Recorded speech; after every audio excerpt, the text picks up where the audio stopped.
आज हमारा टॉपिक है एडमिशन में प्रॉफिट शेयरिंग रेशियो। तो एडमिशन का प्रॉफिट शेयरिंग रेशियो एक ऐसा पार्ट है जो अक्सर सब बच्चों को कहीं ना कहीं प्रॉब्लम होता है कि कब जो सबसे बड़ी मेन प्रॉब्लम आती है वो मल्टीप्लिकेशन कब करना है, कब सब्ट्रैक्ट करना है, कब उसको प्लस करना है, ठीक है ना। तो इसको हमें ठीक से समझना है तो उसके कुछ इंटरनल कंटेंट पे हमें ज़्यादा फोकस करना पड़ेगा। तो इसके लिए मैं क्वेश्चन भी बता रहा हूँ, 4-5 क्वेश्चन करेंगे तो उसके बाद हमारे लगभग सारे क्वेश्चन प्रॉफिट शेयरिंग रेशियो के एडमिशन से रिलेटेड लगभग सॉल्व हो जाएंगे। तो 4 to 5 क्वेश्चन हमें करने हैं और प्लस में उनको सॉल्यूशन में समझना है, कंटेंट पे जोर देना है। चलो स्टार्ट करते हैं। क्वेश्चन एक फर्स्ट है हमारा, सपोज दैट कि A and B are partners, A and B are partners have profit sharing ratio 3:2 and C was admitted for 1/4 share. C was admitted for 1/4 share. अब क्वेश्चन कह रहा है calculate the new profit sharing ratio. तो यहाँ पर सबसे पहले आपको जो सबसे इम्पोर्टेंट थिंग है वो ये देखना है कि क्या सी अपना ये शेयर किसी से एक्वायर कर रहा है, ए से कर रहा है, बी से कर रहा है। अगर क्वेश्चन ऐसा कुछ भी नहीं कह रहा, बिल्कुल साइलेंट है, इन दैट केस आप सबसे पहले करेंगे यहाँ पर let firm profit is equal to 1। अब जब आपने let one firm profit 1 assume कर लिया, इन दैट केस आप क्या करोगे, सी के शेयर को लेस करोगे। तो सी के शेयर को लेस करने के बाद रिमेनिंग बैलेंस, रिमेनिंग आपका कितना बचा, 1 माइनस 1/4 इक्वल टू 3/4। 4 में से 1 पार्ट हमने लेस किया तो रिमेनिंग पार्ट हो गया 3/4। एक एग्जाम्पल के थ्रू यहाँ समझते हैं कि सपोज दैट कि हमारे पे एक रामू एक सामू, ठीक है, दो भाई है। अब दो भाई 100 रुपये को आपस में बांटते थे, जिसमें ए को मिलता था 60 और बी को मिलता था 40, ठीक है। ए को मिल यानी रामू को मिलता था 60 और सामू को मिलता था 40, 100 रुपीज़ को जब डिस्ट्रीब्यूट किया। अब यहाँ पर एक मान लो गगन नाम का एक पार्टनर आ गया। अब ये कह रहा है भाई मुझे भी शेयर दो, भाई आया है तो देना पड़ेगा, ठीक है। तो इसको डिसाइड हुआ कि भाई इसको हम है ना 1/4 देंगे। तो हम इसको 1/4 मतलब 25 रुपीज़ इसको दे रहे हैं। अब 25 जब हमने इसको दे दिया तो फिर रामू और श्यामू कितना शेयर डिस्ट्रीब्यूट करेंगे आपस में। ऑब्वियसली इस बात है कि 100 माइनस 20, टोटल प्रॉफिट तो 100 है ना, तो 100 में से 25 हमने लेस कर दिया तो बचा रिमेनिंग पार्ट जो है वो रामू और श्यामू बांटेंगे, डिस्ट्रीब्यूट करेंगे, वो भी अपने रेशियो में। तो इसमें यहाँ पर जो आया शेयर कंसेप्ट क्या आया कि जैसे जब नया पार्टनर आ रहा है तो मैंने यहाँ पर जो कंसेप्ट आपको बताया, नया पार्टनर आ रहा है उसका 1/4 शेयर आ रहा है। तो यानी कि इसका जो शेयर है वो इक्वलेंट टू 1/4 हो गया। इन दोनों का जो शेयर है वो 3:2 हो गया ओल्ड, और इनों का जो 75 है वो 3/4 आ गया। और इस 3/5 का 4 का 3/5 और 3/4 का 3/5 हमने और कर दिया। यानी पहले हमने गगन का 1/4 शेयर दे दिया और रिमेनिंग पार्ट जो बचा वो 3/4 उसको इन दोनों में आपस में डिस्ट्रीब्यूट कर दिया, क्योंकि रिमेनिंग पार्ट पर राइट किसका है, पुराने पार्टनर्स का, यानी रामू और सामू का। तो ये कंटेंट हमें थोड़ा यहाँ पर ध्यान दे रखना है। तो जब भी आपको ये नहीं पता चला क्वेश्चन में कि नया पार्टनर जो आ रहा है वो अपना शेयर किससे लेगा, in that case let firm profit 1 and remaining 1 minus 1/4 equal to 3/4। अब क्वेश्चन में ए बी एंड सी, तो 1/4 हमने यहाँ लिखा, रिमेनिंग 3/4 को इन दोनों पार्टनरों ने आपस में डिस्ट्रीब्यूट कर लिया। Then the new profit sharing ratio 9:6 और 5, 20 एलसीएम ले लिया। अच्छा एक चीज और ध्यान रखनी, जो हमारा एलसीएम आ रहा है रेशियो का टोटल भी उसके इक्वल आना चाहिए। अगर उसके इक्वल है तो दैट मीन्स कि हमारा रेशियो यहाँ पर करेक्ट है। This is called as new ratio. एक सेकंड क्वेश्चन लेते हैं। सेकंड क्वेश्चन में ये कह रहा है कि ए एंड बी दो पार्टनर है, प्रॉफिट शेयरिंग रेशियो वही 3:2 है। एंड अब इसमें हम चेंज क्या कर रहे हैं, नाउ सी शेयर और 1/4 पार्ट, ठीक है। सी जो है वो 1/4 पार्ट के लिए आ रहा है। अब 1/4 पार्ट के लिए आ रहा है, लेकिन बट क्वेश्चन में क्या कह रहा है कि यहाँ पर सी एक्वायर्स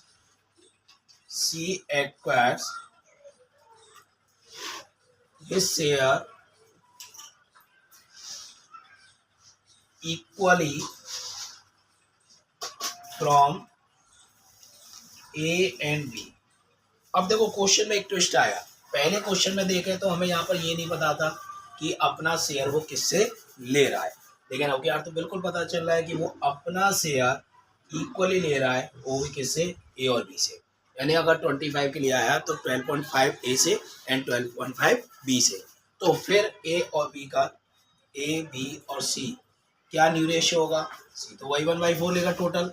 अब इसका ओल्ड शेयर 3/5, इसका 2/5 माइनस ये अपने शेयर को, यानी कि सी अपने शेयर को दोनों से इक्वली एक्वायर करेगा, मतलब 1/4 का 1/2, 1/4 का 1/2 फ्रॉम ए से एंड 1/4 का 1/2 फ्रॉम बी। अब यहाँ पर एलसीएम लेते तो देखो कितना हो गया आपका, 40 हो गया। 40 से ये 8, 24 माइनस 5, 48, 16 माइनस 5, और यहाँ भी 40 एलसीएम ले दिया तो 10। तो हमारा रेशो बेटा कितना आ रहा है, 19:11 ratio and 10। This is called as new ratio. I think ये पॉइंट सबको क्लियर हो गया होगा। तो हमने 2 क्वेश्चन किए। तो पहले क्वेश्चन में हमने बताया था कि जब नया पार्टनर फर्म में एंटर हो रहा है और ये नहीं बता रहा कि वो अपना शेयर किससे ले रहा है, इन दैट केस हम यहाँ पर क्या करेंगे, let firm profit is equal to 1, और 1 में से उस न्यू पार्टनर का शेयर सब्सट्रैक्ट करेंगे और रिमेनिंग पार्ट पर राइट ऑफ किसका है, ओल्ड पार्टनर का ओल्ड रेशियो में बांट देंगे। तो लेट फर्म प्रॉफिट तब करना है जब हमें ये ना पता हो कि अपना शेयर वो किससे ले रहा है। लेकिन सेकंड क्वेश्चन में हमें पता है कि सी आया और सी अपने शेयर को ए और बी से इक्वली एक्वायर कर रहा है। इन दैट केस जब हमें ये कंफर्म है कि वो अपने शेयर को ए और सी से इक्वली, ए और बी से इक्वली एक्वायर कर रहा है, इन दैट केस क्या होगा कि इस रिमेनिंग पार्ट को हम इनके आपस के इक्वल करके, यानी कि इस नए पार्टनर के शेयर को इक्वल करके इन दोनों के शेयर में से लेस कर देंगे। आई थिंक ये पॉइंट क्लियर हो गया होगा। अब इसी में हम ये क्वेश्चन और चेंज करते, एक यहाँ पर चेंजिंग क्या करते हैं, इसको क्वेश्चन नंबर 3 बना देते हैं और यहाँ इक्वली की बजाय यहाँ चेंज करते हैं, C share for 1/4 share, C acquire his share as 3:2, यानी कि अब वो अपने शेयर को ए और बी से 3:2 में एक्वायर कर रहा है। तो चेंज क्या हो गया, तो 1/2 की बजाय क्या हो जाएगा, यहाँ पर सेम रेशियो कंटेंट हो जाएगा। तो यहाँ पर 3/5 एंड 2/5। तो अभी क्या है कि उन्हीं के शेयर में एक्वायर कर लिया या एक शेयर दे दिया, तो 3/5 मल्टीपल 1/4 का, यानी नए पार्टनर के शेयर का मल्टीपल 3/5 और नए पार्टनर के शेयर का मल्टीपल 2/5, ऐसे करके। और यहाँ पर ये 1:1 हटा करके और ये 3:2 हो गया। अब करने का वही प्रोसीजर होगा, एलसीएम लेंगे और एलसीएम लेकर के क्वेश्चन को एज इट इज फॉर्म में वैसे ही कैलकुलेट करेंगे जैसे कि हमने भी किया था। माइनस करते हुए करना है, 12 माइनस 3 20, और ये हो गया 8 माइनस 2 एंड 20 और 5। तो रेशियो हमारा कितना आ गया, 9:6:5। अभी क्वेश्चन में और अगर हम चेंज करें इसके बाद एक सपोज कि 3:2 की बजाय क्वेश्चन में 4:1 कर दें, तो इन दैट केस क्या होगा, फिर देखो यहाँ पर ये हट जाएगा और इसकी जगह पर आ जाएगा यहाँ पर 4/5 और 1/5। तो यहाँ भी ये चेंज हो गया 4:1। आई थिंक क्वेश्चन क्लियर हो गया होगा, कंटेंट समझ में आ गया होगा सबको।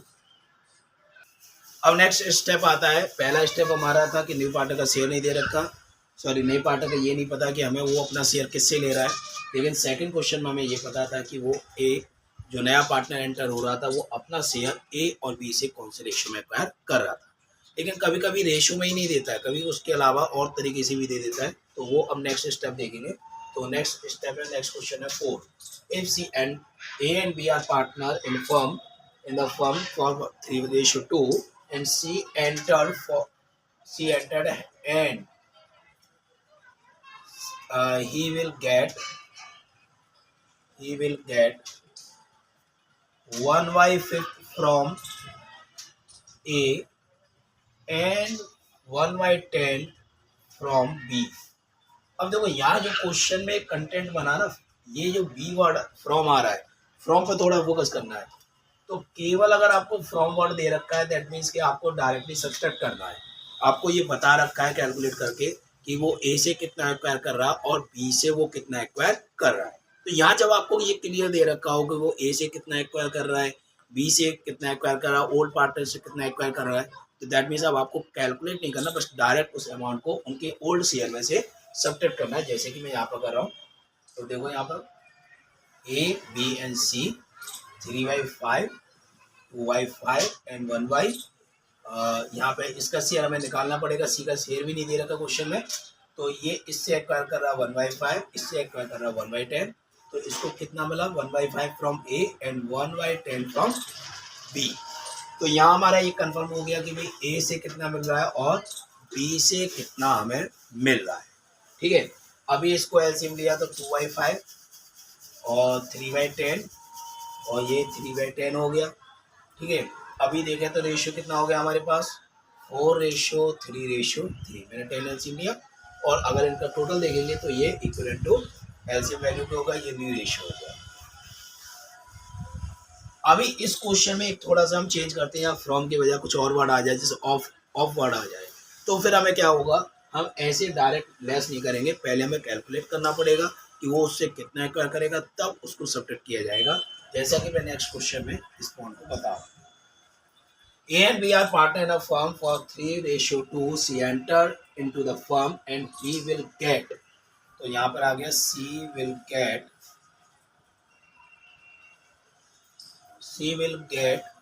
1/3 of A share। अब देखो कंटेंट क्या चेंज हुआ, वहां कह रहा था 1/5 फ्रॉम ए से डायरेक्ट 1/5 एक्वायर कर रहा है, लेकिन इसमें क्या कह रहा है 1/3 ऑफ ए शेयर। ए के शेयर का मतलब आपको ए का शेयर लेना है, उसमें मल्टीपल करना है 1/3 का, तब आप ए के शेयर में से लेस करेंगे। तो वहां पर हमने डायरेक्ट लेस किया, यहाँ हम कैलकुलेट करके लेस करेंगे। एंड 1/4 ऑफ बी शेयर तो now A B and C 3/5 minus 3/5। अब देखो ए का शेयर कितना 3/5 है, और उसी के शेयर में से हमने मल्टीपल किया 1/3, यानी ए के शेयर ये ऑफ के लिए हो गया और ये जो माइनस साइन है ये फ्रॉम के लिए हो गया। ठीक है ना, तो यानी कि ए के शेयर में से ए के शेयर का 1/3 पार्ट सब्ट्रैक्ट करना है। ठीक है, बी के लिए कितना हो गया 2/5 माइनस 2/5 का 1/10, तो ओवरऑल इसको कितना है करवा, यहाँ पे हमने ये कट किया तो ये हो गया आपका सॉरी ये 1/4 है, तो ये 2 टाइम्स हो गया, तो इसको कितना मिला 1/5 मिला ए से प्लस 1/10 मिला बी से, तो 3/5 माइनस 1/5 2/5 माइनस 1/10 एंड 3/10। तो हमारा एलसीएम लेके कितना है 2/5 3/10 एंड 3/10, तो 4:3:3। तो क्वेश्चन में हमें फोकस कहाँ करना है कि अगर आपको फ्रॉम दे रखा है तो आपको डायरेक्टली सब्ट्रैक्ट करना है, लेकिन अगर आपको क्वेश्चन में ऑफ हिज दे रखा है तो ऑफ वर्ड दे रखा है तो पहले आप मल्टीपल करेंगे, तब उसके बाद आप उसको सब्ट्रैक्ट करेंगे, ये आपको ध्यान रखना है। ठीक, अब नेक्स्ट क्वेश्चन आता है कि सपोज दैट क्वेश्चन में कह रहा है A B and C are partners in a firm. A B और सी 3 पार्टनर है, वो एक फर्म में है, उनका profit sharing ratio 3:2:1। D was entered into the firm for 1/5 share. तो मुझे कहोगे कि सर ये क्या, ये तो कोई पुराना क्वेश्चन आ गया, इसमें तो कुछ नया नहीं है। हाँ, ये भी ध्यान रखना अगर 1/5 है, लेकिन ये तो नहीं बता रहा कि क्वेश्चन में वो अपना शेयर किससे एक्वायर कर रहा है। इन दैट केस हम क्या करेंगे, let firm profit is equal to 1। लेकिन इस क्वेश्चन में ट्विस्ट क्या है, ट्विस्ट ये है कि बोल दिया गया C will return his original share। अब क्वेश्चन में जो बताया गया कि सी जो है वो अपना शेयर चेंज नहीं कर रहा, अब भाई उसने तो डिसाइड कर लिया कि उसे अपना शेयर चेंज नहीं करना है, तो फिर क्या होगा, फिर कैसे करेंगे, यानी सी के शेयर में कोई चेंज नहीं आएगी, यानी सी का शेयर एज इट इज बना रहेगा। तो फिर इसको अब कैसे सॉल्व करेंगे, तो यहाँ पर देखो ये तो पता ही नहीं है हमें, क्वेश्चन में कंफर्म है कि डी अपना शेयर किससे एक्वायर कर रहा है, तो let firm profit is equal to let firm's profit is equal to 1। अब जब रिमेनिंग आप निकालोगे तो रिमेनिंग में एक थोड़ी सी आपको चेंजिंग करनी है। वो क्या करनी है, -1/5 और -1/6। तो हमने साथ के साथ सी का भी शेयर लेस कर दिया। ऐसा क्यों किया, तो रीजन समझ में आ रहा होगा, क्योंकि सी ने तो अपना शेयर चेंज करने से मना कर दिया। वो तो ये कह रहा है कि जितना मैं पहले ले रहा था वो अब भी लूंगा। अब ये तो 1/5 के लिए आ रहा है, 20 रुपीज 100 में ये लेगा, और इसको पहले भी 16.67 मिलते थे, तो अब भी 16.67 वो एज इट इज लेगा। मतलब उसके शेयर में कोई चेंजिंग नहीं होगी। जब ऐसा क्वेश्चन होता है तो हमें क्या करना चाहिए, वो रिटेन एज ओरिजिनल शेयर होता है तो उसके भी शेयर को 1 में से लेस कर देना चाहिए। अब हमने कर दिया, एलसीएम लिया, 30 एलसीएम हुआ, तो 30 -6 और -5, तो आपकी वैल्यू कितनी आ गई बेटा, 19:30। अब न्यू रेशियो निकालते हैं, ए बी सी डी। ठीक है, तो ए का शेयर देखो कि पहले सी का लिख देते हैं, सी का 1/6, डी का 1/5। ठीक है, अब इस बचे हुए पर राइट किसका है, ये क्वेश्चन दिमाग में रखना है। इस बची हुई वैल्यू पर, इस बची हुए शेयर पर अब राइट किसका है, केवल ए और बी का है। तो ए और बी का रेशियो टोटल क्या है, यानी 3:2, टोटल 5। तो ध्यान रखना, यहाँ बच्चे का अक्सर गलती क्या करते हैं, 3/6 और 2/6 कर देते हैं, जो गलत हो जाता है। तो रिमेनिंग पार्ट को जब आप डिस्ट्रीब्यूट करोगे तो वो बचे हुए पार्टनर के रेशियो में ही आपको डिस्ट्रीब्यूट करना है। रिमेनिंग पार्टनर्स के रेशियो में ही डिस्ट्रीब्यूट करना है। तो डिवाइड बाई आपको ध्यान रखना है, ये यहाँ 5 करना है, 6 मत कर देना। ओल्ड वाले शेयर का टोटल मत कर देना, ये न्यू वाले शेयर का टोटल करना है। तो ये हो गया आपका 57 और ये हो जाएगा आपका 25 और ये हो गया आपका 30। ये आपका हो गया 30। अगर टोटल करेंगे तो आपका ये 150 ही आएगा। Is it clear? Any doubt यहाँ पर? थोड़ा सा कहीं डाउट हो रहा है क्वेश्चन में। टोटल हो गया, ये 2/5 करना था, जो हमने बाई मिस्टेक 3/5 किया। 3:2 में 2/5 किया तो 38 आ गया। अगर इनका टोटल करेंगे इक्वल टू 150 ही हमारा आएगा। आई थिंक ये क्वेश्चन सबका क्लियर हो गया होगा। एक क्वेश्चन और हम ले लेते हैं यहाँ पर, एक दो क्वेश्चन और ले लेते हैं, तो उससे ये पूरा प्रॉफिट शेयरिंग रेशियो कंटेंट हमारा कंप्लीट हो जाएगा। नेक्स्ट क्वेश्चन है हमारा, A and B are partner in a firm at profit sharing ratio 5:4। D was enter into the firm for 1/5 share. अब क्वेश्चन में यहाँ पे एक नया ट्विस्ट आ गया, ए और बी मतलब ओल्ड जो हमारे पार्टनर है, एग्जिस्टिंग जो हमारे पार्टनर है, उन्होंने ये डिसाइड किया यार अब हमें जो प्रॉफिट शेयरिंग रेशियो है ना वो चेंज करना है हमें। मतलब दैट मीन सी की बात नहीं कर रहे, सी को हटा दो, सी के अलावा ए और बी ने ये डिसाइड किया कि अब हम अपना प्रॉफिट शेयरिंग रेशियो वही रखेंगे जो पहले, मतलब अब कुछ नया रखेंगे कि वो है 2:1। मतलब ये वाला ना रख के उन्होंने डिसाइड किया अब रखेंगे इसकी बजाय 2:1। और जब ये इन फ्यूचर ऐसे करके ये एक सेंटेंस आ जाता है, इन दैट केस कि वहाँ पर ये चेंज हो गया कि रिमेनिंग पार्ट को जब हम पार्ट डिस्ट्रीब्यूट करेंगे तो वो बजाय 5:4 के 2:1 में करेंगे। एक सॉल्यूशन में और देख लेते हैं यहाँ पर। तो सॉल्यूशन इसका हो गया ए एंड बी, तो ये इनका 5:4 है ओल्ड रेशियो। ठीक है, सी का जो शेयर है वो हमारा कितना हो गया, डी का जो शेयर है वो 1/5 हो गया। तो अब यहाँ पर ये नहीं पता किसका, ये किससे ले रहा है अपना प्रॉफिट, किससे एक्वायर कर रहा है, ए से बी से या किस रेशियो में। तो let firm's profit is equal to, now firm's profit is equal to 1। तो 1 एज्यूम किया, तो ए बी सी और यहाँ पर हमने रिमेनिंग पार्ट निकाल लिया। रिमेनिंग तो 1 - 1/5 किया तो 4/5 आ गया। तो 1/5 इसका हो गया, रिमेनिंग 4/5, और इस रिमेनिंग 4/5 को हम डिस्ट्रीब्यूट करेंगे 2/1 में। तो ध्यान से मैंने कौन से रेशियो में हम डिस्ट्रीब्यूट कर रहे हैं, 2:1 में डिस्ट्रीब्यूट कर रहे हैं, ना कि हम 5:4 में कर रहे हैं। ऐसा क्यों किया, जब उन्होंने ये डिसाइड किया भी नहीं भैया अब हम अपना फ्यूचर में प्रॉफिट जो है इन फ्यूचर में 2:1 रखेंगे, आपस में एग्जिस्टिंग पार्टनर ने, ओल्ड पार्टनर ने ये डिसाइड किया, तो इन दैट केस हमें ये करना है।